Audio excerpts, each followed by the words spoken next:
Ito ngayon pinag-uusapan, mga flood control. Sino ngayon ang binibintangan? Diskaya ang gumawa. Ang mga kontraktor nila sa Ilocos Norte, Diskaya rin eh. Paano tayo maniniwala ngayon sa mga pinagsasabi din ng mga iniimbestiga? Mga kontraktor nila, maraming kumpanya.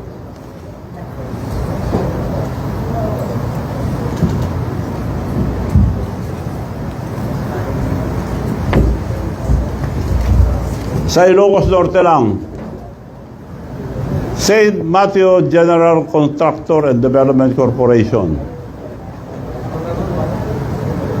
962 million plus, almost a billion. St. Gerard Construction General Contractor and Development Corporation, 608 billion. Alpha and Omega General Contractor and Development Corporation, St. Timothy Construction Corporation.